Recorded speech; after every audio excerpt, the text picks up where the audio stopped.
Andhra Pradesh CM Jaganmohan Reddy గారికి అలాగే Janasena party అధినేత పవన్ కళ్యాణ్ మధ్య మాటల యుద్ధం ముదురుతోంది. ఓవైపు జగన్ నేరుగా ప్రజల ముందుకొచ్చి ప్రశ్నలు అడుగుతున్న తరుణం చూస్తుంటే పవన్కు మింగుడు పడడం లేదు. జగన్ క్రేజ్కు పవన్కు మైండ్ బ్లాక్ అవుతుంది. ప్రజల అభిమానం జగన్ వైపు మెండుగా ఉండేలా చూస్తున్న పవన్కు జీర్ణించుకోలేని వ్యవస్థ పూర్తిగా భగ్నమవుతుంది పవన్ నుంచి. తాజాగా 4 పెళ్ళిళ్ళు అంటూ జగన్మోహన్ రెడ్డి గారు పవన్ కళ్యాణ్ యొక్క ఆలోచన విధానం ఎలా ఉందో చెబుతున్నారు. తన వ్యక్తిగత జీవితం లోతుగా తాను ఏం వెళ్ళడం లేదు. 4 పెళ్ళిళ్ళు అనే నిర్ణయం ఏ రకంగా పవన్ తీసుకున్నాడో అదే రకంగా నియోజకవర్గాలను సైతం 4 చోట్ల నిలబడుతున్నాడు. ఎక్కడ గెలిచే పరిస్థితి లేదు. తనకంటూ తన సొంత నియోజకవర్గమే ఏర్పరచుకోలేదు. అది పవనే సొంతంగా తానే చెబుతున్నాడు ఆ మాటలు. దీనిపై జగన్ పర్ఫెక్ట్ ప్లాన్తోనే తనపై అటాక్ చేస్తున్నాడు. ప్రజల ముందుకు తన వ్యక్తిత్వ ఆలోచన విధానం ఏంటో వ్యక్తపరుస్తూ తాను ముందుకెళ్తున్నాడు. దీన్ని తప్పంటున్నాడు పవన్. దీనిపై రెచ్చిపోతున్నాడు పవన్. పిఠాపురంలో జరిగిన మేమంతా సిద్ధం సభలో తీవ్ర స్థాయిలో విమర్శలు చేశారు. పవన్ కళ్యాణ్ జ్వరం వస్తే హైదరాబాద్ పారిపోతాడు, వాస్తవం కాదా? ఇలాంటి సినిమా హీరో కావాలా, జనం కోసం పనిచేసే గీత లాంటి లోకల్ హీరోలు కావాలో తేల్చుకోవాలి అంటూ జగన్ రాష్ట్ర స్థాయిలో ముఖ్యమంత్రి స్థాయిలో తాను ప్రసంగిస్తూ ఈ మాటలు మాట్లాడారు. ఇందులో ఎక్కడ తప్పనిపించట్లేదు సామాన్యులకు కానీ ప్రజలకు కానీ సమాజంలో కానీ. ఎందుకంటే జగన్ చెప్పిందే అక్కడ పవన్ ఆచరిస్తున్నాడు కాబట్టి తప్పు అనిపించలేదు. అదేదో జగన్ పూర్తిగా పవన్ చేయలేనిది చెబుతున్నాడంటే అది తప్పు. చేస్తున్నదే చెప్పడంలో తప్పైతే ఏమీ లేదు. దీన్ని పవన్ జీర్ణించుకోలేక నోర్లు జారుతూ రెచ్చిపోతూ మాట్లాడుతుండడం విశేషం.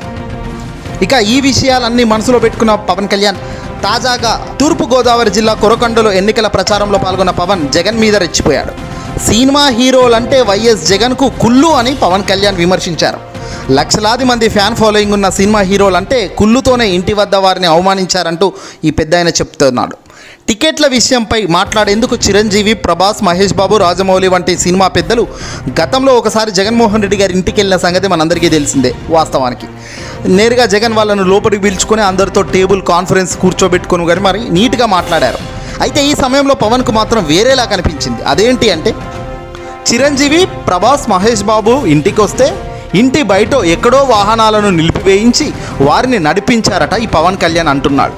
ఇక ప్రైవేట్ మీటింగ్ జరుగుతుంటే సీక్రెట్ కెమెరాలో మైకులు ఏర్పాటు చేశారట. సినీ పరిశ్రమ తరపున చిరంజీవి మాట్లాడిన వీడియోలను రిలీజ్ చేసి ఆయన్ను అగౌరవపరిచారట.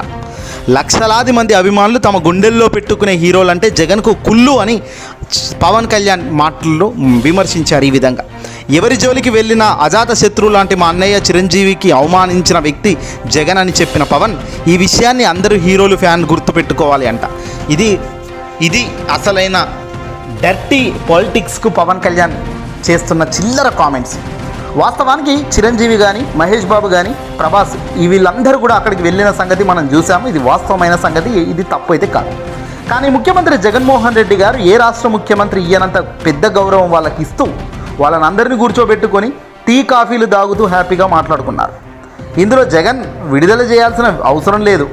అది డైరెక్ట్గా ఆన్ రికార్డ్లోనే బయటకు వచ్చింది. పిఆర్ఓ కంటెంట్స్ ద్వారా పూర్తి స్థాయిలో రాష్ట్ర వ్యాప్తంగా వీడియోలు బయటికి అప్పుడే ఆన్ ద స్పాట్ రావడం జరిగింది. వాళ్ళు మాట్లాడిన విషయాలు బయటకు వచ్చి ప్రెస్ మీట్ ముందు కూడా వాళ్ళు వచ్చి మాట్లాడారు. అయితే దీన్ని జీర్ణించుకోలేని వ్యక్తి జగన్ కాదు. ముందుగా పవన్ జీర్ణించుకోలేరు. ఎందుకంటే వీళ్ళందరూ పోయి ఆయన దగ్గర కూర్చొని ముఖ్యమంత్రి అనే వాడికి రెస్పెక్ట్ ఇస్తారా ఎదవా అంటున్నారు రాష్ట్ర వ్యాప్తంగా ప్రజలంతా కూడా. సీఎం హోదాలో గతంలో చంద్రబాబు ఉన్నా, రాజశేఖర రెడ్డి ఉన్నా, ఎవరున్నా రాష్ట్రానికి ఒక హెడ్ అంటేనే రాష్ట్ర ముఖ్యమంత్రి. కాబట్టి ఆ ముఖ్యమంత్రి వద్దకు వెళ్ళినప్పుడు కానీ సెక్యూరిటీ అంశాలు చాలా ఉంటాయి. సినిమా హీరోల మాదిరిగా సినిమా రిలీజ్కు జనాలను ముద్దాడడం, సినిమా రిలీజ్ అయిపోయిన తర్వాత జనాలు మళ్ళీ వస్తే దేకకపోవడం లాంటి రాజకీయాలు సినిమా హీరోలు చేసినట్టుగా రాజకీయ నాయకులు చేయరు. సరే, రాజకీయ నాయకుల్లో కూడా వాళ్ళ వ్యత్యాసాలు వాళ్ళకు ఉంటాయి, వాళ్ళు తప్పులు చేస్తుంటారు, అది వేరే విషయం. కానీ వెరాజ్ నువ్వు మాట్లాడే మాటలు మాత్రం తప్పు అనే దానికి నేను చెప్తున్న అంశాలు. ఎందుకంటే జగన్మోహన్ రెడ్డి గారు చిరంజీవి గారికి మైక్ ఇచ్చడం అయితేనేమి, అన్న అంటూ ఆయన మాట్లాడిన సంబోధన అయితేనేమి, సార్ మీరు చేస్తున్న ప్రతిదీ మేమందరం అబ్జర్వ్ చేస్తున్నాము, బాగా చేస్తున్నారని వీళ్ళందరూ జగన్కి జై కొడుతున్న సంగతి పవన్ జీర్ణించుకోలేకే ఈరోజు ఈ మాటలు మాట్లాడుతున్నారు.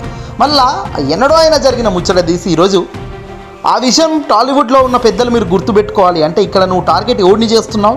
చిరంజీవి అభిమానులను, ప్రభాస్ అభిమానులను, మహేష్ బాబు అభిమానులు అందరూ కలిసి ఇప్పుడు ఇదంతా మనసులో పెట్టుకొని నువ్వు వెళ్ళి పవన్కు ఓటేసేటట్టుగా ఈ పవన్ కళ్యాణ్ మాటల యొక్క అర్థం కాదా? పవన్ కళ్యాణ్ మాత్రం ఈ మాదిరిగా ఏదైనా తీసి మాట్లాడవచ్చు. జగన్ను రౌడీ అనొచ్చు, అడ్డంగా చంపినాడు జగన్ వాళ్ళ చిన్న ఆయనను అని డైరెక్ట్గా చెబుతున్నాడు ఈ పెద్ద మనిషి, ఏదో పక్కకు నిలబడి చూసినట్టుగా. మరి ఏది నువ్వు చూడకుండానే నువ్వు అంత కరాఖండిగా ఒక మర్డర్ గురించి నువ్వు అంత గట్టిగా చెప్తున్నావు అంటే అసలు చూసిందే లేదు, ఆ ప్రాంతంలో ఉన్నావా, చూసావా? ఇవేవి చెయ్యని లేని నువ్వే ఆ గాదిరి గట్టిగా చెప్తుంటే 4 పెళ్ళిళ్ళు అనేది ప్రపంచం మొత్తం చూసింది కదయ్యా. 4 పిల్లలను మోసం చేసడం ప్రపంచం అంతా చూసింది కదా. 3 పెళ్ళాడినాం. ఈ 3 పెళ్ళాడిన మాజీ భార్యలు కానీ ప్రస్తుత భార్య కానీ అందరూ కూడా ప్రపంచం ముందు నిలబడ్డ వ్యక్తులే కదా. ఒక వ్యక్తికి 2 పిల్లలు, ఇంకో వ్యక్తికి 2 పిల్లలను కన్నా గొప్ప వ్యక్తివే కదా నువ్వు. మరి ఇదంతా సమాజం ముందు ఉండి నిజమై నిలబడి సమాజం ఇదంతా చూస్తున్న వాస్తవం అయితే ఆ వాస్తవాన్ని ప్రశ్నించినందుకు మాత్రం తప్పవుతుంది. కానీ ఏ వాస్తవం తెలియకపోయినా వివేక గారిని మర్డర్ ఎవరు చేశారో అనేది తెలియదు, నువ్వు పక్కకుండి చూసినట్టే నువ్వు జగనే గొడ్డలు తీసుకొని నరికాడని గట్టిగా మాట్లాడుతున్నావు. నిన్ను ప్రజలు ఎందుకు నమ్మాలో ఆలోచన చేయండి. అంటే నువ్వు చేసిన నీతికి సమాధానం ప్రశ్న అక్కడ నుంచి డైరెక్ట్ వస్తుంది. అది నువ్వు చేసావు, అది అందరం చూసాం. కానీ ఇక్కడ అధికార పార్టీకి సంబంధించిన జగన్మోహన్ రెడ్డి గారిపై ఆ సునీత కానీ షర్మిల కానీ ఇద్దరు కూడా జగన్ చంపాడు అనట్లేదు, జగన్ రక్షిస్తున్నాడు అనే ఆరోపణలే వాళ్ళు మాత్రమే చేస్తున్నారు. ఇక్కడే చాలా డిఫరెన్స్ కనబడుతుంది. కానీ నువ్వు మాత్రం జగనే చంపించాడు అంటున్నావు. అంటే నీ అంత దుర్మార్గపు వ్యక్తి ఎవడైనా ఉన్నాడా అని ప్రజలంతా ప్రశ్నించే ఆలోచన ఇప్పుడు చేస్తున్నారు.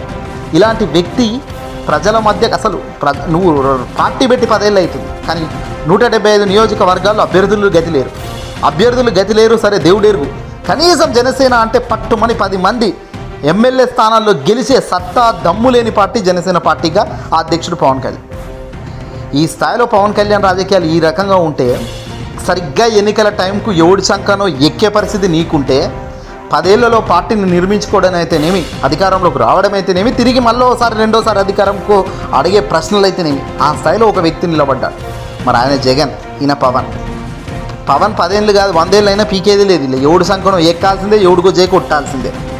ఓ రోజు వచ్చి సీఎం నేనే అంటాడు ఈ పేద మనిషి, ఇంకో రోజు వచ్చి అసలు సీఎంఏనేం కాదు, నాకు అర్హత లేదు, ఎందుకంటే మనకు ఊరులా మనకు ఎన్నికల పోలింగ్ దగ్గర అసలు నిలబడే క్యాండిడేట్ లేడంట. ఏం మాట్లాడుతున్నావు పవన్ కళ్యాణ్? అల్టిమేట్గా నువ్వు ఏం చెప్పదలుచుకున్నావు అంటే ఎర్రి పప్పని నేనని ఒక బోర్డు వేసుకొని నిలబడి చెప్పు, అందరు నమ్ముతారు.